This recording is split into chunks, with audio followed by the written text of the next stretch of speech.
Hello, everybody, and welcome to today's event, From Risk to Reward, How San Marcos, Texas leverages archiving and analytics to improve citizen service via social media.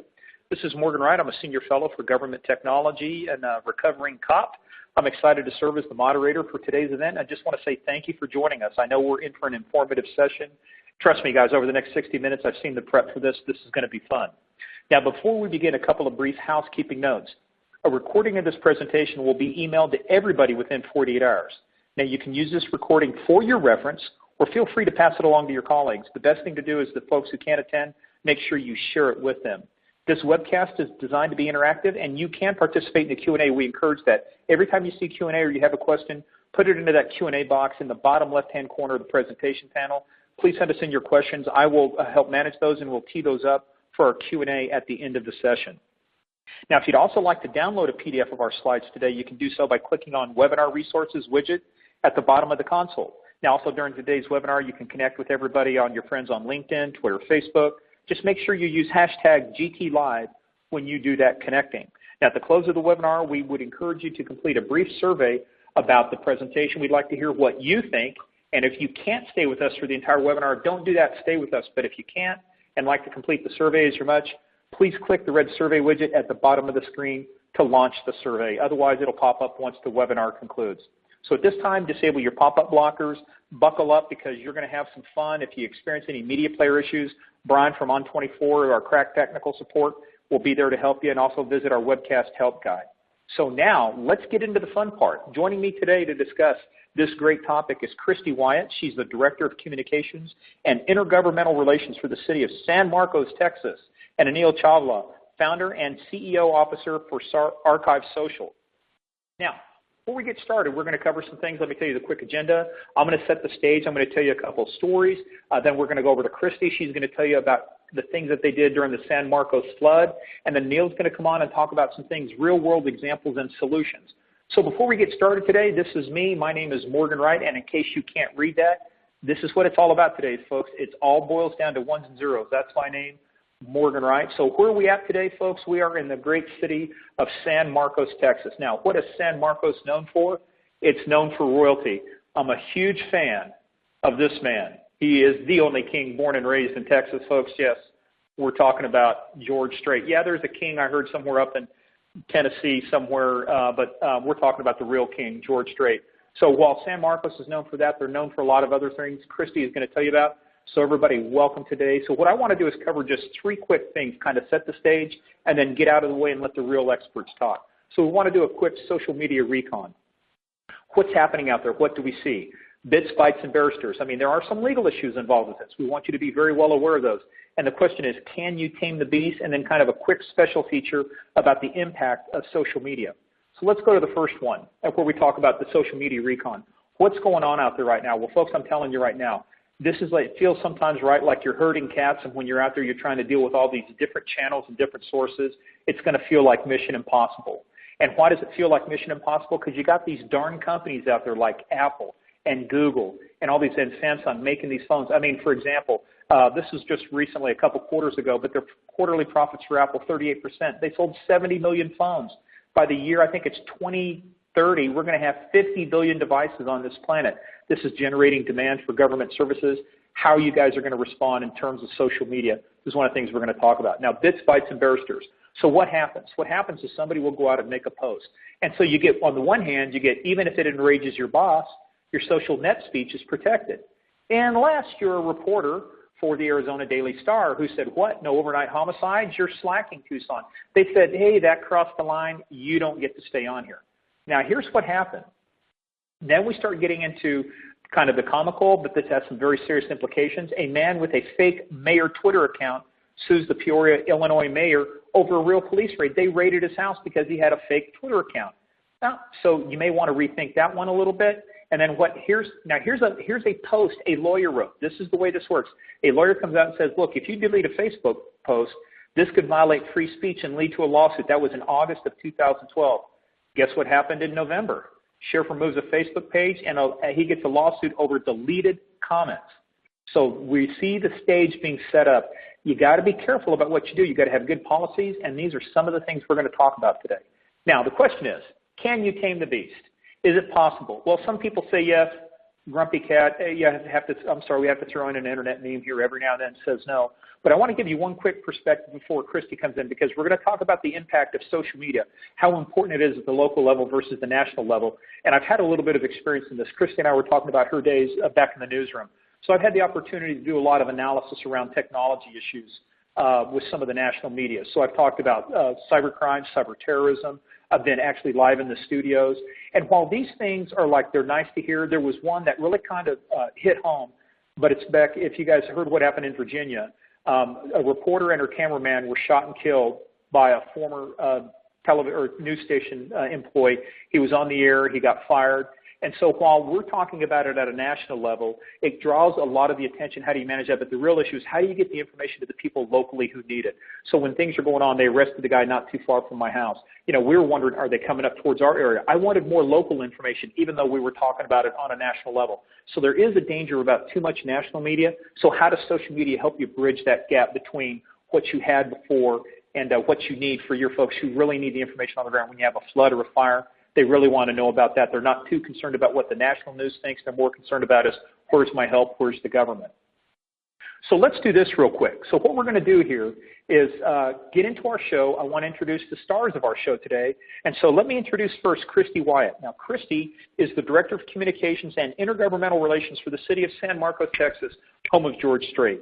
Now, she began her service to the city back in January 2015. And if you want to talk about trial by fire, she's only on for a few months, and she's going to tell you about the floods. But in her current position, she oversees the media relations, the city website, newspaper, cable channel, social media sites. She works really hard to keep everybody informed and engaged. She's spoken at state and national conferences, won multiple state awards for social media and delivering high-quality communications programs. There's absolutely no doubt, and you're going to understand why. And they were recently honored and named Best of Austin by the Austin Chronicle for their work during the Memorial Day weekend flood. Now, right before Christy comes on, we've got a quick poll question for everybody. So let's take a look at this poll question real quick. And we want to know from you folks, which internal challenges is most limiting your ability to utilize social media to its fullest extent? Is it an inability to easily fulfill public records requirements? Do you have concerns about negativity and comments citizens might make? Do you not have the tools, for accurately analyzing and reporting social media metrics? I mean, it is about metrics. It's about outcomes. You don't have a clear mechanism for demonstrating the importance of social media to stakeholders. Sometimes people ask, what's the value in Facebook and Twitter, right? Or is it none of the above? So you can't fulfill them. You got concerns about negativity. You need some more tools or no clear mechanism. So if you guys will just fill that in, let's, as they say, go to the results. So what do we have? It's pretty clear that kind of the winner is concerns about negativity and comments citizens might make. That seems to be one of the driving factors. And Christy, I know from your work that you guys have overcome a lot of that. So let me turn this over to you, and the floor is yours. Hi, thank you for having me, and thanks everybody for joining me today. I really hope that we learn a little bit from one another. I'm just like you, a communication person trying to get the message out to people. So what I want to talk to you about today are two floods that have happened in the city of San Marcos in the last 6 months. I have been doing communication in government for about 8 years, but I've only been here at the city of San Marcos for 10 months. And in the last 5 months, we've had two floods. The first flood was the Memorial Day weekend flood. $35 million of damage was done to our county. 11 people lost their lives, unfortunately, in that flood, and 2 of those people were children that we still have not been able to locate. During that flood, we had 365 people evacuated to shelters, and that's not including people who evacuated other places. Our Emergency Operations Center was open for 2 weeks, and so for 2 weeks I was outside of the office focusing solely on flood information. This was described as a flood of record, and our flood gauge actually broke at 35 feet when the river crested. And fast forward about 5 months, and we get to Halloween. We had another massive flood Halloween weekend. More than 1,000 homes were affected here in San Marcos. Some of our residents flooded twice, in the Memorial Day flood and the Halloween flood. You can see our vehicle down at the bottom, our high water rescue vehicle. About 609 people were evacuated from one elementary school alone using that vehicle. We had a shelter open for our residents that had to be shut down because the roads around it were flooded. We had boil water notices, and during the midst of the flooding, we also had a tornado touch down right outside our city limits. And so we have been through a lot in our community, and one of the main focuses has been to get information out to people both during the event and also as a part of the recovery effort. So clearly, as communicators, you know that we have to use every resource available to reach our residents. During both of these floods, we used traditional media.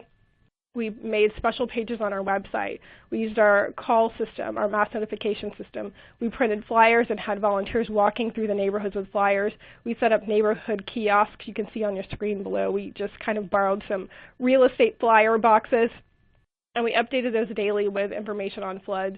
And then we had press conferences, and you can see we had national, state, local media, usually 50 or 60 reporters at our press conferences. We even did things like town hall meetings that were streamed live on the website with a chat so people could ask questions, kind of like this webinar.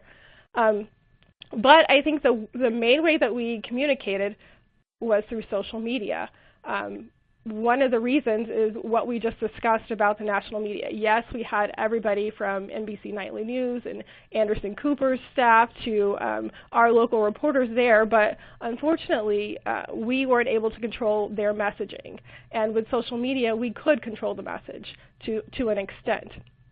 So one of the things that we noticed during both floods is that people from the media, specifically the national media, but even sometimes our local media, wanted to focus on those exciting images. They wanted to focus on the water rescue. And you can see this guy on the picture. This is one of our fire department employees, our firefighters, and he is just a godsend. He is a part of our swiftwater rescue team. And he got this woman to safety. Everybody wanted to talk to him, and the focus was on him a lot. And he did a great job of getting the message out about water safety and flood safety. But there were some important elements that were missing from the television and newspaper coverage, and it was those everyday things that we need. And of course, our local papers focused more on it, but we wanted to tell people what roads were closed. We wanted to tell them that they had to boil their water if they lived in a certain part of town. We wanted to tell them where help was available, and those were things that we had to push out ourselves through social media. The other great thing about social media is that we're able to have two-way conversations. If you're just posting on your website, or if you're only putting information out through the other media outlets, you're not able to have a conversation. And with social, we actually could ask questions, and we can get photos, and we could have dialogue with our residents about the types of issues that they were concerned about. We got lots of pictures in of damage, and that was helpful. You can see right on the screen.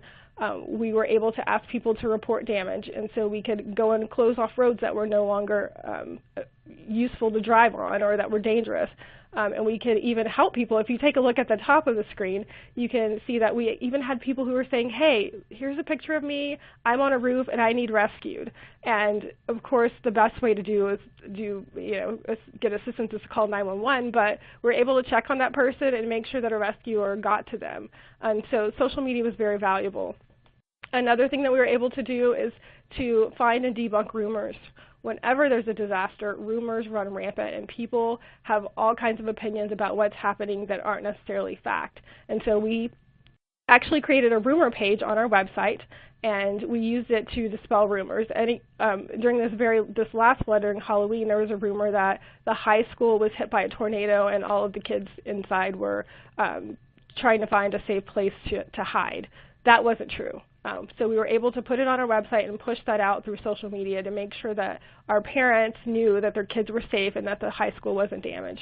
And then, of course, we're able to use what we find on social and what we posted and the conversations that we had later on to take a look at what are some of the lessons that we can learn so that the next time this happens we'll be better prepared. And we used our archiving solutions for that. Another great example of using social media during our Memorial Weekend flood, we had a woman who was scamming our residents, who was pretending to be a victim, and she was asking for money and getting assistance, and she ripped off lots of people, got into their houses and stole things, and we were able to catch her through our social media. Our social media fans actually posted her name, and they posted where she hangs out, and we were able to get her. But additionally, it helped us to put a timeline together. So going a little bit into the analytics, we use Archive Social, and after the flood we were able to go back and search for posts. We were able to take a look at when we first put messages out, because there's always the question from reporters, well, you know, what did you do to warn people? We were able to compile that information. Also, we were able to store all the photos. We're able to put real numbers to the work that we did using our archiving tool. So I know exactly how many tweets that I put out, and exactly how many Facebook posts, and exactly the number of interactions that I had with people online. And then another thing that our archiving tool lets us do, it lets us view conversations by sentiment. And so I was able to go back and look at what people were most angry about, what they were passionate about, what they were happy about. And that all helps me as I move forward with another disaster. And honestly, when I was done with the Memorial Day, the very beginning of the recovery stages, I thought, oh, you know, I have a lot of time to learn and figure out what I can do better the next time we have a disaster, but who knew that would be in just a few months? And so it's always good to be able to review that. And although we often think of archiving as something that we need strictly for open records requests, it actually is a valuable tool in really just using your social media on a daily basis and going back to take a look at what you've done and what you can do better. Moving a little bit away from the floods, I want to tell you this one other story about a situation that we had where social media was sort of a challenge. And a lot of the things that I saw on the poll, a lot of people said that they were a little bit concerned about people posting negative information. Well, back in March, we had a Facebook post. It started with one Facebook post, and you can see it here on the bottom of your screen, about a student who was pushed to the ground by a police officer. Her teeth were broken, and it was inappropriate behavior by a police officer. This was posted like late on a Friday night. I didn't know what it was about, so I kind of put in an email to my chief and said, what is this about? Can you tell me, is there something going on? The next day, that one post had turned into 15 or 20 posts with people commenting.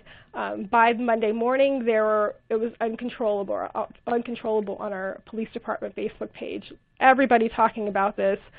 People really upset with us, and also a threat from the hacktivist who had first put this out that he was going to shut down the city website. Of course, when I finally got the information about what was going on, it was actually an old story. This had happened 2 years prior. A police officer had acted inappropriately. Our police department acted responsibly, and he was immediately put on suspended and went through the process of being terminated. He was prosecuted. So we reached out to the hacktivist. Of course, he wasn't concerned about that. We knew he knew it was an old story, but he was trying to seek attention. He took our website offline. He actually took our website offline and then bragged to the local media about taking our website offline. So for 4 days, we were without our city website. During the process of this, there are a couple of people at the police department who have access to the Facebook page, and they had deleted a lot of the comments and posts. And when we finally got a call from the FBI about the situation, they said, can you send me a record of all of your posts and all of the comments on this? And of course, the police department called me saying, oh no, we deleted a lot of that. And I said, well, don't worry, we have an archiving solution. So we were able to get the information to the FBI. And this guy, Bitcoin Baron, who was the hacktivist who claims to be a part of Anonymous, but we don't really think he is, he was arrested later. Not necessarily from our case, but he'd shut down all kinds of people, including Nintendo and City of Moore, Oklahoma, a children's hospital, and finally he messed with the state of Arizona, and that's where he got caught. And we were able to provide additional information so that he could be prosecuted. So this is another example, and I think that all of us in communication, especially those who work with police departments, we know that there's a lot of sentiment out there concerning law enforcement, and we're all vulnerable to this type of thing. And so having archiving in place and being prepared to also handle this kind of a hacktivist or hacktivist attack or any type of attack on your social media, you have to be prepared for. And then the last thing that I really want to share with you, especially now that I saw the poll results, is that you don't really have to be afraid. People are going to say bad things about the city. They're going to have opinions, but if you really do social media well, and if you have conversations and you engage people, then you can certainly know that you're going to have people who are champions for your city. And that's what we found when this happened. We had people who remembered this incident and who supported our police officers and came to our rescue and said, you know, our department did the right thing, and when this was found out, they took the appropriate steps. And any time that we have negativity, I find that we have people in our community who come to our defense, and we don't even have to do it ourselves. But that's all because we try to make the time and really build relationships online and have conversations. And so that's pretty much all I have to share. I'm really glad that you guys gave me the opportunity, and I hope that through the rest of the presentation we'll learn a little bit more from one another, and I'm happy to answer questions as well. Hey, Christy, great job. And let me tell you, you're absolutely right, is that you can't run away from the stuff. You got to answer these questions. Bad news is not like wine. It doesn't get better with age. The fact that you guys do this and engage, you hit upon a very key point. I'm a big fan of community policing. When you get the community on your side, they'll actually come to your defense. You don't have to do it a lot. So a couple great points. We're getting a lot of Q&A in here, folks. Make sure you keep your questions coming. We've got a lot stacked up for the Q&A, so keep asking us those great questions. Now, let's move on to the next one. Actually, before we do that, whoops, I advanced the slide too fast. My fault. Let me introduce the founder and CEO of Archive Social, Anil Chawla. He is and Archive Social is a civic tech company that specializes in archiving social media for public records requirements. Now, Archive Social partnered with the state of North Carolina in 2010 to launch the world's first open interactive archive of social media, and since then, Archive Social has worked with hundreds of government entities such as San Francisco, Austin, by the way, for you Texas folks down there, and the U.S. Department of Justice. You got to make sure you get things right when you're working with the world's largest law firm to ensure long-term transparency for government social media communications. And as I like to say, the company was selected for the prestigious Code for America Accelerator in 2013, and in 2014, one of the top analyst firms in the world, Gartner, recognized them as a 2014 Cool Vendor in Government. Now, before we turn the floor over to Anil, we've got our last set of poll questions.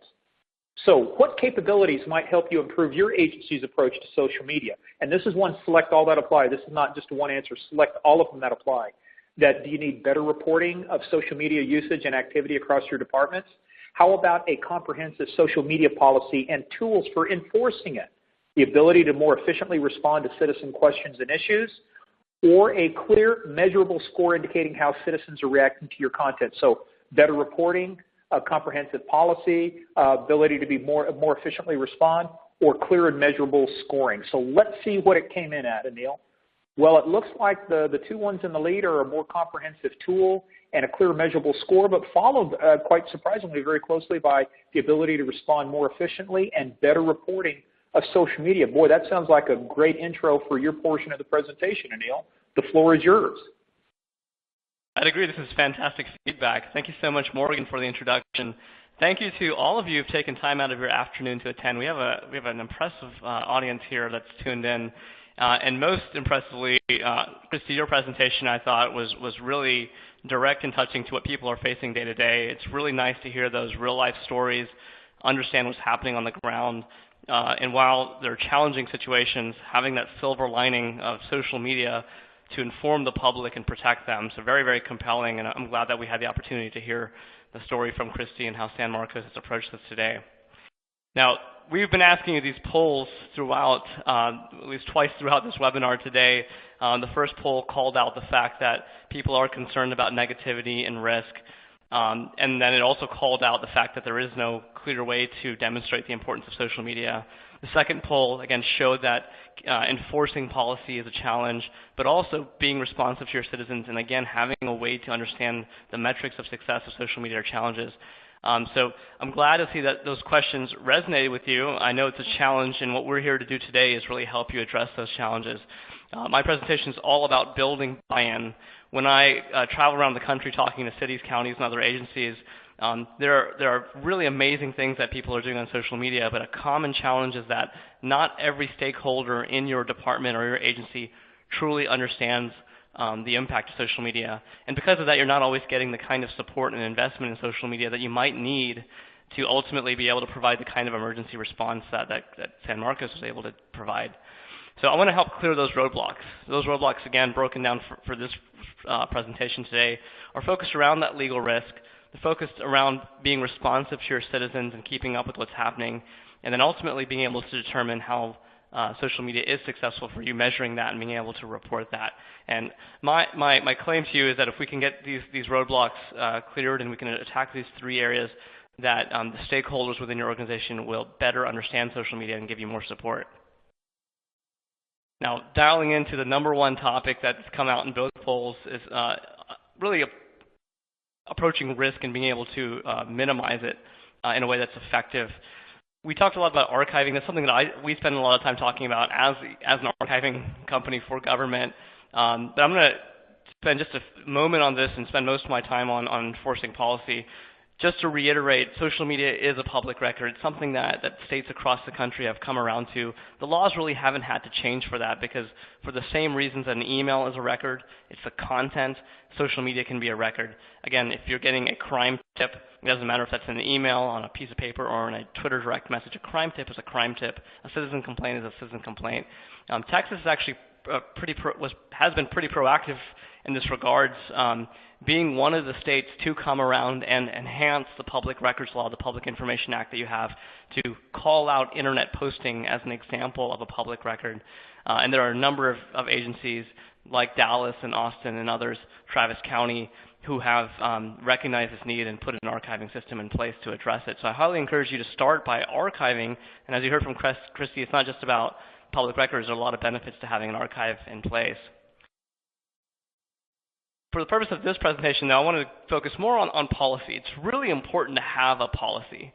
Without a policy, there's no starting ground. You open yourself up to a lot of risk, and there are a number of case studies out there in which agencies have many times had to shut down their social media presence because they didn't start with a solid policy in place.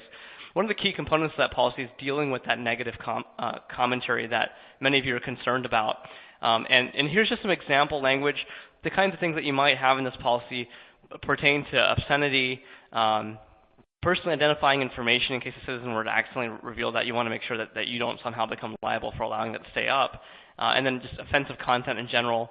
Many government agencies also have language in here about off-topic commentary. It's an important thing to consider.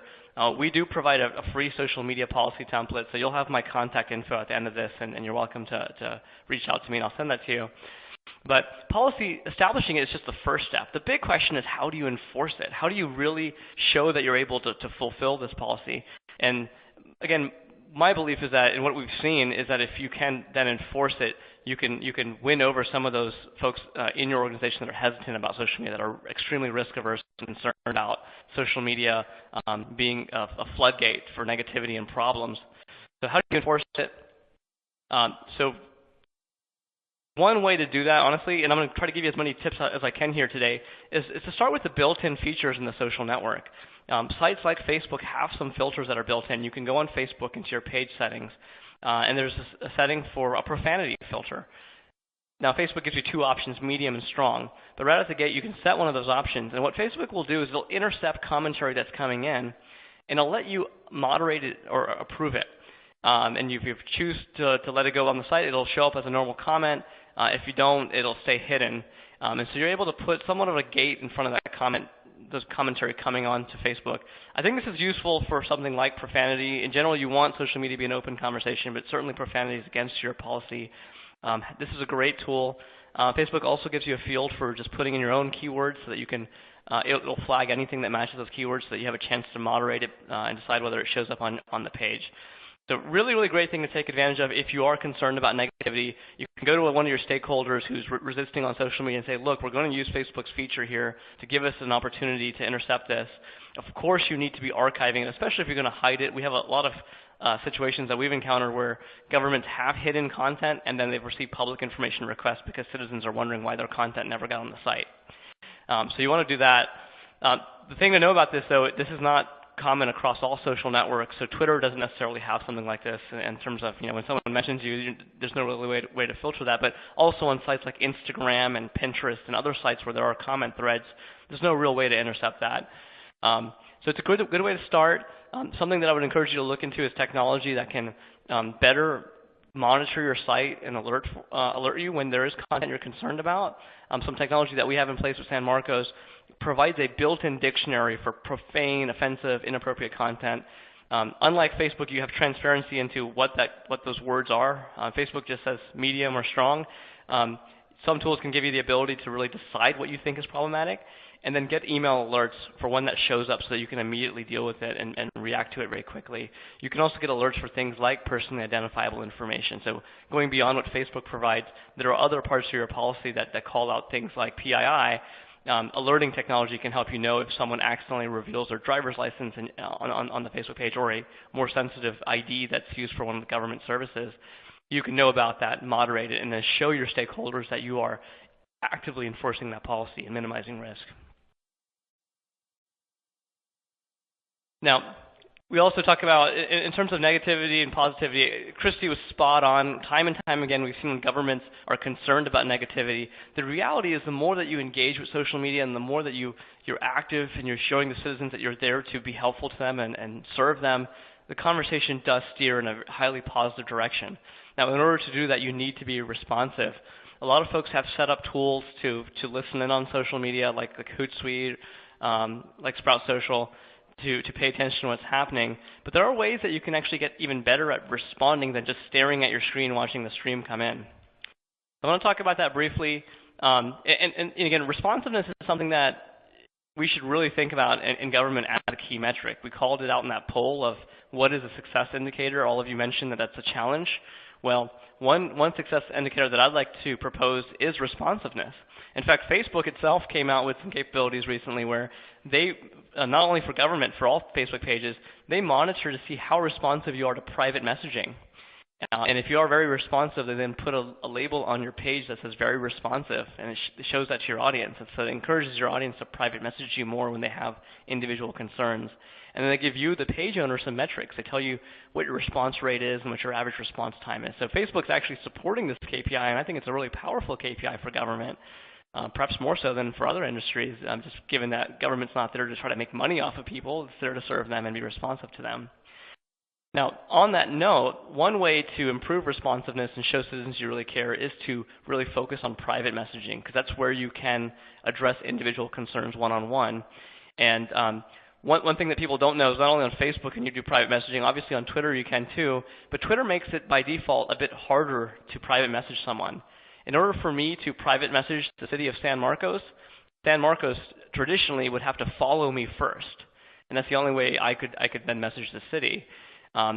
That's not practical because San Marcos is not going to go follow every citizen that lives in the city in case a citizen one day has to private message them.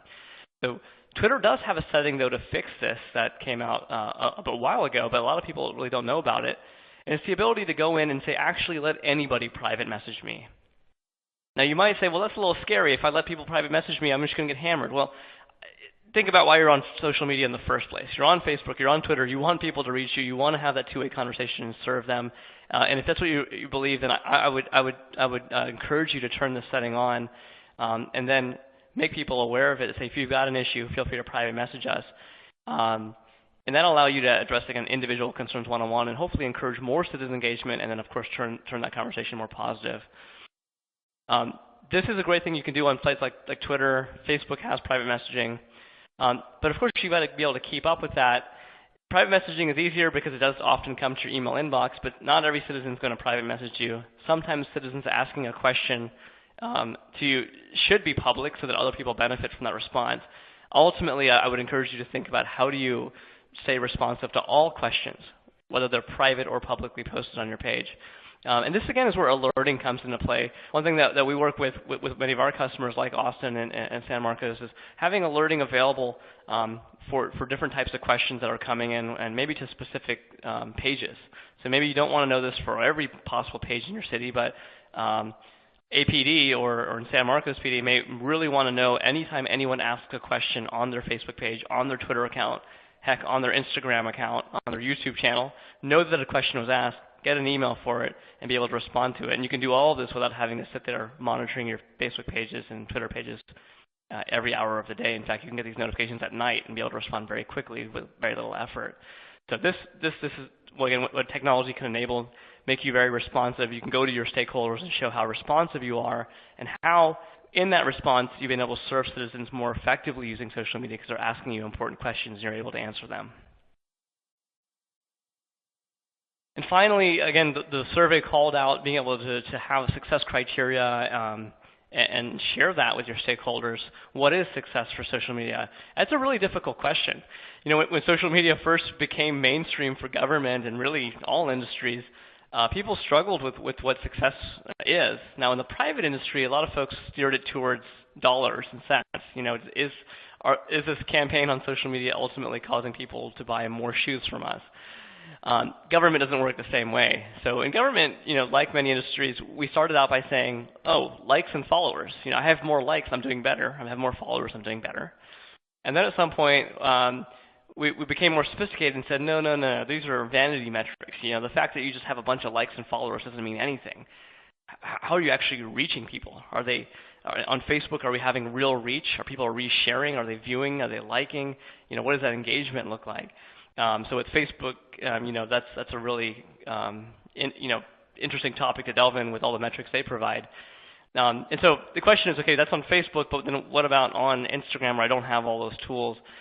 So in my opinion, I think all of these are important data points. They're important signals. In fact, even likes and followers, let's not dismiss that. That is actually a really good, you know, indicator to have. Reach is really important. Likes. One that I would throw in there is just how many responses are you getting to your content? Are people actually asking you questions? Are they commenting back? I think we need to take all of that into account and really have to figure out what makes sense for your agency based on what you're trying to accomplish. So start with a goal. Say, you know, we need to just reach more people. Then likes, followers, and Facebook's reach metric may be what you're most interested in. It may be that, hey, we're putting a lot of content out, but we want citizens to really engage with us. Then you want to look at reshares and comments, right? So I would encourage you to look at it that way and not really ignore any of these KPIs, but be available what's available to you. And again, Facebook has a really nice built-in tool that provides a lot of these metrics. Twitter is evolving its tools now on a tweet-by-tweet basis. You can see metrics. Not every social network's there, but again, these are the key networks, and you can use that built-in information, compile it, again, tie it to what your initiative is, what your goal is, and then if you report that to your stakeholders on an ongoing basis, again, that builds buy-in, and it shows them how social media is moving towards a broader goal than just being on Facebook and Twitter and sharing information. Now, I'll take that one step, you know, further, and again, think about not only what metric matters to you, but what we're seeing a lot of our customers do is compare within the organization. Understand what is the benchmark for your organization. So I've got an example here from Wake County. Animal Center, without a fail, is going to have really high engagement. What this is showing is basically how much they're posting and how much is coming back in, incoming versus outgoing. And obviously, for an engagement standpoint, the more you get incoming, the more ratio of comments to your own post, that's a really good thing. And if on the opposite end, if you're posting a ton and no one's responding, that may be a problem. So what Wake County does is they look at these reports, but not every department should be compared to the Animal Center, because the Animal Center has a special advantage of cute kittens and small dogs. But what they can do is look at similar types of pages and agencies and say, okay, well, we have this one page at the bottom, this workforce development board that actually is posting 68 times in the last 30 days. 68 times they've posted, but they've only had 3 responses. And we have another page that's just like them, and they're getting way more responses. So maybe we can look at the two and have some knowledge sharing to figure out how Capital Area Workforce Development Board can get some more engagement for the kind of content they put out. Having this kind of comparison, again, gives you a way to navigate the success of social media and ultimately improve it and report it to your stakeholders. One last metric I'm going to throw out there is ultimately government exists to serve the citizens. So why not measure customer satisfaction, or what we call sentiment score, and this is an industry term, measuring whether or not people have a positive sentiment to what you're posting or a negative sentiment. And we can literally graph this on a scale. And again, what's important here is the relative changes. If you're generally in a neutral zone and you have a big spike, it's important to go back and look, why did that spike to be so positive? What did we do there? Can we replicate that? If things go negative, understand what would cause that. And usually it's an event that might have happened in your region, but it could be compelling to see that recovery from that negative spike. How quickly were you able to get back onto a neutral, positive ground? The other thing that you can look at with sentiment scores is trends over time. So you may be scared about social media and the negativity, and say, well, our police department will get hammered if they get on Facebook. Well, but we want to do this, and what we're going to do is we're going to invest in social media, and we're going to actually help correct that agency perception. So with these types of tools, you can measure the sentiment over time and actually show that, well, maybe it started negative, but the more you did on social media, the trend went positive. And that's an undeniable way to show that social media is working for you and get some more stakeholder buy-in. So these are some ideas on what you can do. I'm going to actually, we have a little bit of time here. I'm actually going to give you a few more real examples out of these slides. Ultimately, what I encourage you to do though is make it real, have some way of measuring it, use technology to your advantage to capture this information, report on it, consolidate it, and then get this in front of your stakeholders in a periodic fashion where they have this frequency of seeing what social media is doing for your agency, again with a kind of a structured way of doing it, whether you're measuring sentiment, whether you're just looking at the activity levels, whatever it is, or you're just being responsive, keep capturing that and showing that. And we've seen that with our customer base, that this is certainly helping them get more social media buy-in and having an exponential success story with social media. Now, full disclosure, we provide technology around this. San Marcos is a customer of ours, we're really proud to work with them. But all of this that we've packaged in comes from feedback from customers and agencies that we've talked to across the country. We've packaged it in this thing called risk management and analytics. What I wanted to do here briefly is just bring this up live to show you what it means to have reporting, because a big question is, how do you do this kind of reporting? What does it look like? And so I wanted to just bring up San Marcos' account, again with Christy's blessing here, and show you some reports that San Marcos is able to run in order to reflect on how things are working and continue to invest more in social media. So one report to start with is just looking at the activity that's happening. Again, this could be with a tool like ours or with our tool, but any tool that's capturing data for you, hopefully it has some capabilities to consolidate that information and show you what's working, what's not. I mentioned doing an evaluation of pages that are, what they're posting and how much incoming responses they're getting. And you can actually do this and understand which networks are creating engagement for you. In this case, we can see that YouTube is more of a site to get information out, whereas San Marcos has an incredible response rate on Facebook. And with an archiving tool like this is capturing the information, it can break it down for you. So you can go and say, in the last 30 days, we've had just an incredible amount of engagement. And where is that coming in? Well, it turns out that San Marcos does a lot across private messaging. You can actually see that here. And they're doing a lot to serve their citizens. Now, to just protect the privacy of folks that have messaged San Marcos, I'm not going to drill into this, but you can also see that a lot of people have commented on the timeline. This is public content. And by being able to report on this across time periods and even across specific sites that you have, you can see some anomalies and spikes and dips and changes that you may not have noticed, and be able to call that out and then drill down to see, well, what happened there? And you can kind of see the content that came out this month that people were commenting on, and maybe go back and run some reports on this and export it out, and even like replay the conversations that led to some of this commentary.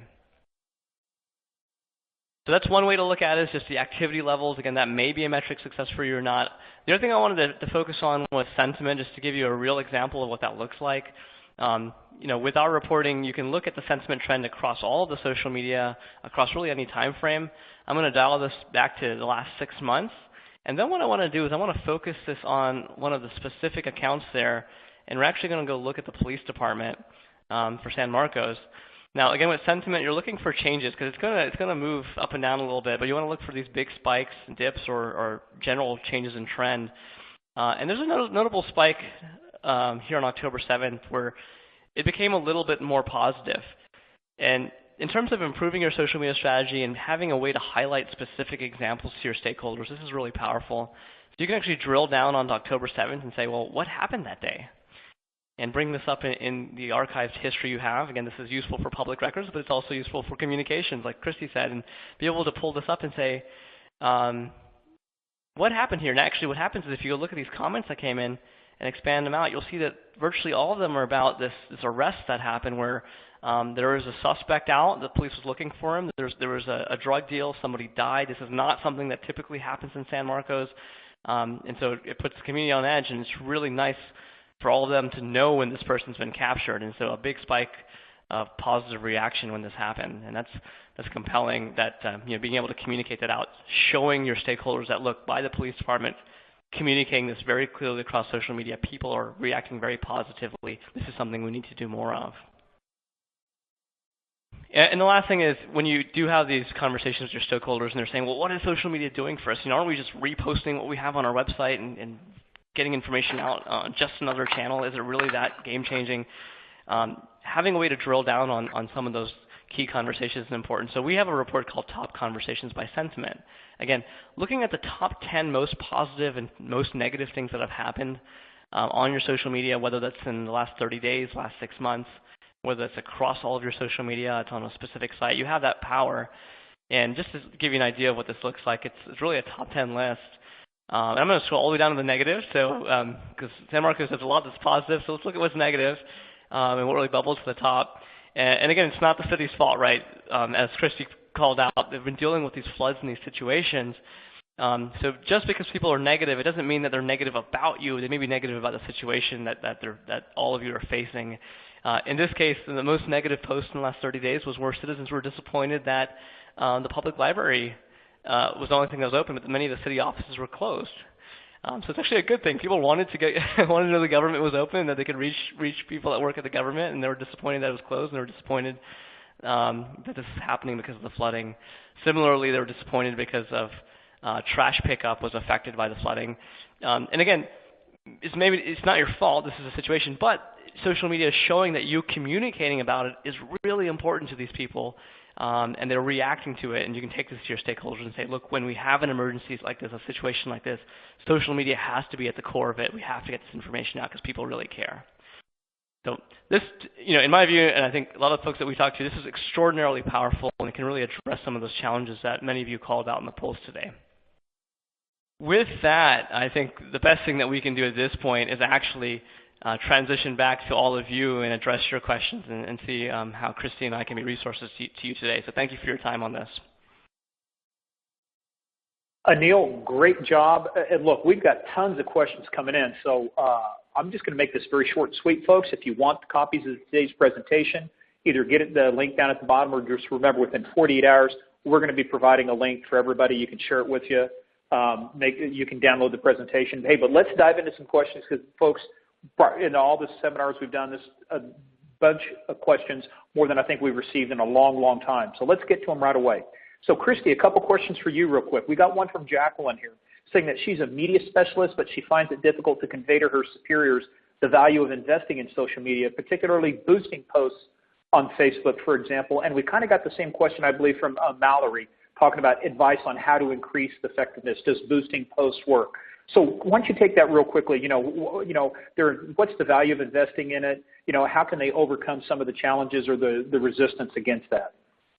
We very rarely boost posts on our main city page, and it's the one where we have the most followers. Every once in a while we do if it's a very special campaign, but probably over the last 10 months I've maybe boosted 3 posts. But what I would tell you is that really, if you're wanting to get engagement, you have to create content where people can have a discussion.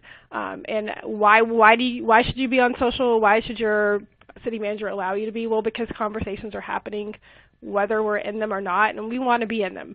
And so, one, you have to get involved in those conversations, and 2, you have to create opportunities for people to have conversations. So one of the things that we routinely do is we don't want to just be me focused, and I think social media, we're in the age of the selfie, and so everybody's posting stuff about themselves.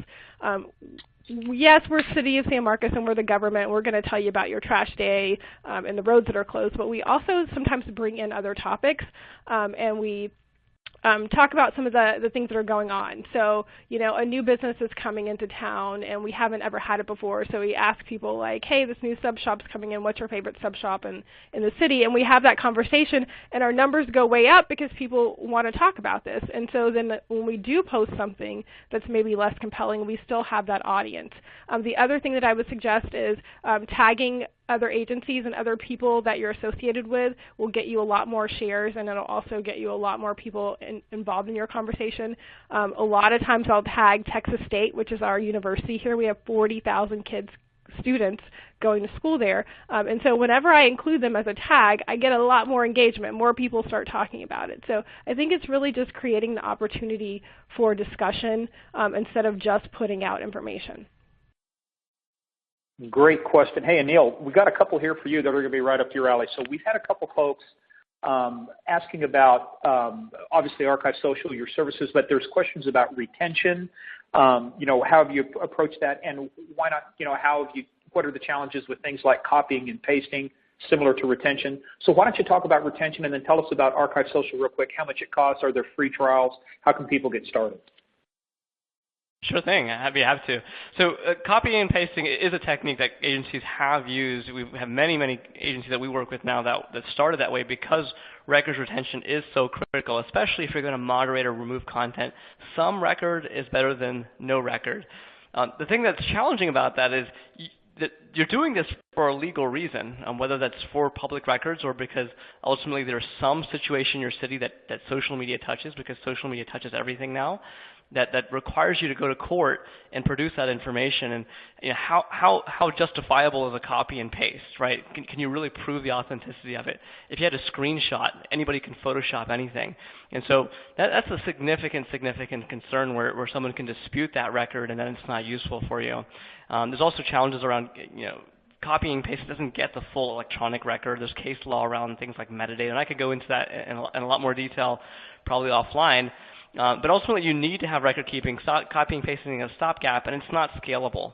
Most of the customers that we work with that we're copying and pasting, that we're trying to do this right, we're spending between 20 to 30 hours a month taking screenshots of their social media or copying and pasting it, and ultimately felt like it was a waste of time because they had months and months of screenshots they had no idea how to search and work with. So having technology that, frankly, is less expensive than a few hours of your time in place just makes a lot of sense. Now, in terms of retention, I think somebody asked about how do you deal with retention. I think the question was around retention schedules. Social media is just like anything else. It's based on the nature of the content. Some things may be administrative in nature and therefore not need to be retained very long, but some things may be very important because they might be citizen feedback, complaints, they may be crime tips. And so the important thing to recognize, though, is that you can't do any of that retention. You can't even make a decision on retention unless you have that data in your control. If it's on Facebook and Twitter, you don't really have control of it. You may think you have control of what you're posting, but you certainly don't have control of what your citizens are saying to you because they can delete their postings or their entire Facebook accounts later, and that'll all go away. So you have to get that in your control. And then in Archive Social, we do provide tools to be able to appropriately retain per your retention schedules. You can now tag specific content and say this is a crime tip, this is a citizen complaint, and then we can retain it per your appropriate retention schedules the way you need to according to law. If you want to get started with any of this, just check out our website. Someone asked about a free trial. I saw that coming as well. On our homepage, there's a button that says sample your archive. In literally 60 seconds, we'll create an archive for you, and you can actually see what it's like to have an archive. So that's the best way to get started. Now, great stuff, Anil. And like I said, we've got a lot of stuff coming in. Hey, back to you, as they say, Christy, in the news business. Now, back to you. Let me toss it back to you. I know that there were some reporting features in Facebook and Twitter, and not so much like Anil was saying that were kind of native. But what have you found from the reporting now that you're using through Archive Social? Because we had one question come in from Mel saying, what about an example of a report you used through Archive Social and how it was better than going to the native app? What did you find before you had it, then after you have it, the richness of the data, anything like that? Well, there are a couple things. When you're talking about reporting, one of the things is you can put in keywords, and so specifically if I know that I have some urgency in answering specific questions, especially during an emergency, I can put in keywords and it'll alert me of those things.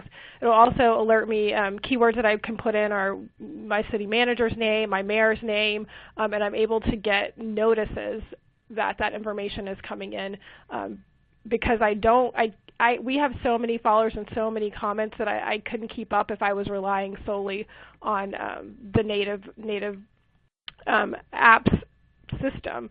So that's helpful. And then the other thing with the archiving is that somebody mentioned, like, why don't you just copy and paste and put stuff in a folder? It's not searchable.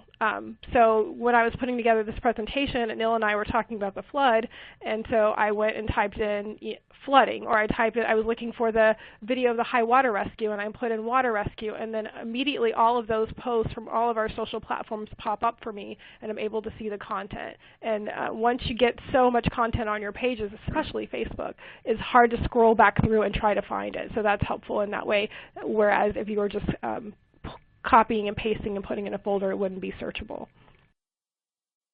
Yeah, absolutely. And actually we had because you're in San Marcos, here's another question for you real quick. It comes from Jose Aguilar. Because we were talking about language and profanity and monitoring those things, but obviously San Marcos, you'll have a Hispanic population there. What about a language other than English, which may contain obscenity? Have you had issues with that? Have you had to control it? Any experience with that? The other great thing, and I was laughing when Anil was scrolling through because there was profanity on one of the pages. And it actually didn't show up on our regular Facebook feed, but when we search it, it obviously shows up. But one of the great things is you can put in any word you want. And so you can get somebody who wants to have some fun at work, and you can have them type out all kinds of profane language in whatever language, and you can stick that into the archive social, and it will block those words. And so it gives you a little bit more flexibility than traditionally Facebook or Twitter will let you do. Yes. I can't imagine those emails going back and forth. Tell us the worst words you want to block. Hey, so actually this is a question for both Anil, for both you and Christy. Anil, you take off first, and then Christy, let's get your thoughts. But one of the questions that came in from Priscilla Monroe, and I know we'll actually have an event that she can go to or send her legal folks to that, but she says her city is very hesitant to use an archiving tool. How did you get legal to get on board with this kind of tool? So did you run into any questions when you were doing this, Christy? If so, how did you handle it? And then Neil, what has been your experience? Christy? Both the places I've worked, I've used Archive Social, and I had a little hesitancy, like, well, we already copy everything, or we ask people to copy it. But I think for me, I did it without getting with legal, to be honest, and I don't recommend that, but it worked out for me because right before the hacktivism situation, I guess in March, at the middle of March, I called Anil and I said, let's try this. I'm going to do Archive Social with you again. And it wasn't 2 weeks later that we had the situation where stuff was deleted. And especially if you have several pages and multiple people using your archive, you can't rely on people not to delete stuff accidentally or without knowing that they shouldn't. Hey, Neil, what are your thoughts? Yeah, it's a really interesting question. How do you get legal on board with this issue? And it's almost a surprising question because this is a legal requirement to maintain public information regardless of physical form. And you would think that the lawyers would say, we have to be doing this. But time and time again, we have this same issue where it's not their fault, but lawyers aren't at the forefront of social media, so they don't quite understand exactly what you might be doing on social media. They might think it's just a repost of other content, in which case you don't have to have every copy of the record. You only need the original. They might not realize that social media is about that two-way conversation, that you are communicating during emergencies, you are providing day-to-day citizen service and encountering feedback, and that records are getting created all over the place. And so how do you get them aware of the fact that that social media is creating so many of these records that they should actually be driving you to do this and archive and protect your city? That's what we do at Archive Social. We spend most of our time not talking about our product and technology. We talk about the problem and why this is important to solve, whether you use us or anybody else. I'll do a shout out. We're actually doing a webinar on December. We'll get you the exact date, but in December with an attorney that was a former city county attorney that's seen this gap in his profession to say, city and county attorneys, you have to get this issue. This is a mandate. You need to do this, and if you're fighting it, you're going to put the city in more trouble than it is now. And so that's what we have to do. And as Christy said, a lot of our customers, bless them, the communications folks, the IT folks, they often get it before legal, and they just do it. And then something happens, and legal says, thank goodness you had this in place. But more and more, I think it's just about us educating the attorneys and making them aware of what's actually happening on your social media. And Christy, you're going to Oprah sell us something because she said she was going to do it without legal too. So I think you're going to get somebody in trouble. But hey, look, guys, as much as we'd like to continue this on, we do have to bring this to the close. What Anil was talking about, hey, folks, there is another conference coming up. This one is in Austin. It's at the Aloft Austin at the Domain. It's an unconference, which means it's not the traditional way. There'll be some speaking things. There'll be some power sessions. Power talks. They're going to have, it's the Government Technology Social. At a previous one, I think Anil was just telling me they had the CIO of the FCC there. So this would be a great podcast. It's free to attend. It's also going to be streamed, and you'll be able to get the recording later. So, folks, it's Monday, November 16th from 1 to 6 p.m. At the Aloft Austin at the Domain. The details are there. Remember, download the slides. It'll be there. But if you see it, it's just bit.ly at govtech.atx. GovTech.atx, obviously, for Austin, Texas there. So bit.ly/GovTech.atx. Get all your details there. Make sure you attend. This will be a wicked time. And, guys, it's great. They're going to be bringing people in all over, social media experts, folks like Christy, Anil. You'll be there, right? Yes, absolutely. All right, man. So, hey, guys, and Anil's buying too. So, no, just kidding. So just make sure that you guys attend and have fun. Hey, so guys, hey, well, look, what we want to do is we want to be respectful of your time. This has been one of the most popular sessions we've had. We still have unanswered questions. My apologies. We couldn't get to them all, but I would want to, in closing, I want to thank everybody for today's event. First of all, a big thank you to Christy Wyatt with Austin. Did a great job, Christy, and of course, Anil San Marcos, not Austin. Austin, sorry, San Marcos. I'm sorry. I kept saying Austin. I meant thank you for correcting me. George Strait's going to kick me off his fan club. And obviously, guys, a big thank you to our partner here at Archive Social. Brings great learning to everybody, makes this worthwhile discussion. So remember, answer that survey for us.